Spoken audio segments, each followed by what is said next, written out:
Биовита од Кавадарци продолжува со мощне, интересните и, вака би рекол, трибини за обичниот човек, во кој се обидува да ги заинтригира и преку практична настава и обука, да ги доведе до степен да можат да се самовработат. Целната група жените е во прашање на денешната работилница, Цветанка Колева од Биовита, е со нас како соговорник да не воведе во поводот зошто не одбравте оваа тема со жените, што конкретно се дискутира денеска и која е поентата? Денеска присуствувате на работилница, на тема работилница за родова еднаквост и јакње на руралната жена. Во суштина, кога ќе слушнете од прва, тоа и нема некоја голема врска со самиот проект Витач инкубатор за органско пчеларство, но суштината е токму во тоа, затоа што има навистина голема врска. Законот за родова еднаквост е веќе воведен во Македонија и станува збор за тоа за равноправност на жените и каде се жените во општеството. Во Тиквешијата како земјоделски крај и како сознание дека речиси секоја жена се судрила, се сретнала, се соочила со земјоделието без разлика во мали години или во подоцни години, не е исклучена од тие активности и во едно земјоделско стопанство таа има според мене и главната улога. Законот за родова еднаквост, денеска ја имаме и темата јакнење на руралната жена, не подразбира само рурална жена која што живее во селото и не доаѓа во градот или има постојано место на живење во селото. Всушност, секоја една активност која што е во атарот на одредено рурално место те прави да си рурален. Ако поминуваш повеќе од 3 работни часа дневно. А токму затоа денеска целната група жени на проектот Витач, затоа што проектот Витач има целна група која што е составена од мажи, млади лица од 18 до 35 години и жени од 18 до 35 години со поголема процентуална застапеност, кои што треба да станат органски пчелари по завршувањето на проектот.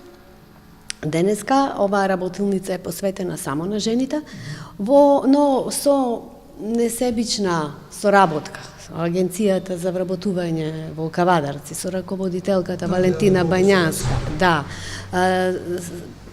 се поклопивме во размислувањата и во ставовите.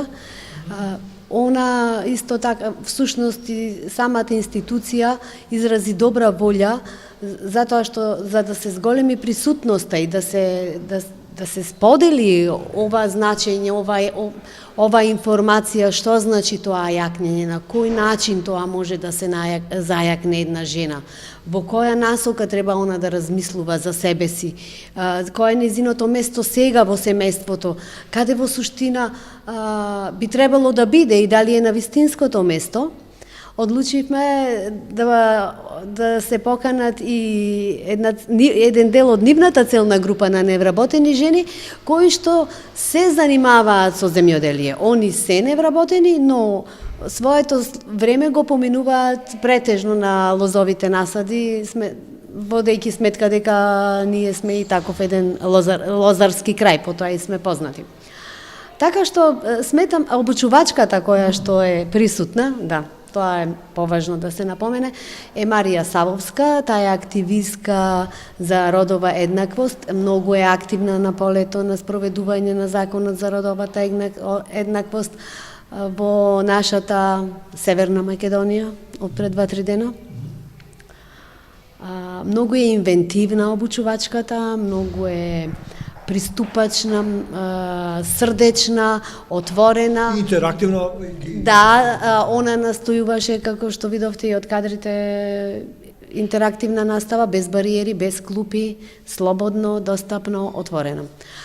Ова е всушност и еден чекор кон тоа што нели во тенденцијата на тежнење чекор кон Европа.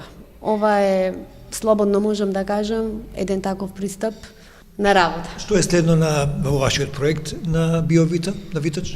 Да, следно ова е едно премостување, ова обука е така, едно премостување од теоретската од 5 веќе одржани теоретски работилници за органско пчеларство Преминуваме кон крајот на мај месец до крајот на проектот со 10 практични 10 практични денови би дошло, 10 практични дена со настава во природа, контакт со пчелите почнуваме, запознавање, интеракција, запознавање со пчеларството како жива материја, самата реакција на целната група и јас се надевам на позитивни резултати, а и самата целна група покажува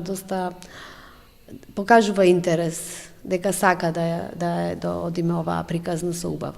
Денеска работилницата ја одржувате во Заводот за вработување Кавадарци, во Агенцијата за вработување. Зошто овде? Ја одржуваме овде затоа што соработката со Заводот за вработување сакаме да ја продолжиме. Кога спомнав дека сакаме да зборуваме за родовата еднаквост и јакнењето на руралната жена, дојдовме на идеја дека убаво би било во нашата целна група да се вклопи веќе споменатата невработена целна група од Заводот за вработување, со што вработените во Заводот за вработување би ги представиле мерките за самовработување и себе реализација, особено затоа што зборувавме и за жените, на кој начин они всушност тие невработените жени би ги исползувале мерките кои што ги нуди Заводот за вработување во делот на земјоделието, особено со акцент на органското производство. Да, има допирни точки со основната тема на нашиот проект, а тоа е органското пчеларство, всушност генерално земено како органско производство, кој е еден многу важен фактор кој што сега постојано може да го сретнеме во апликациите каде што може, каде што може лицата заинтересирани за земјоделска дејност да се себе вработат, но да практикуваат органско земјоделие. Поради тоа ние сме тука. Денешната работилница е во склоп на проектните активности на проектот Виточ, инкубатор за органско пчеларство, проект кој се спроведува во рамките на регионалната програма за развој на локалната демократија на Западен Балкан, финансиран од Европската Унија, а спроведуван од UNDP.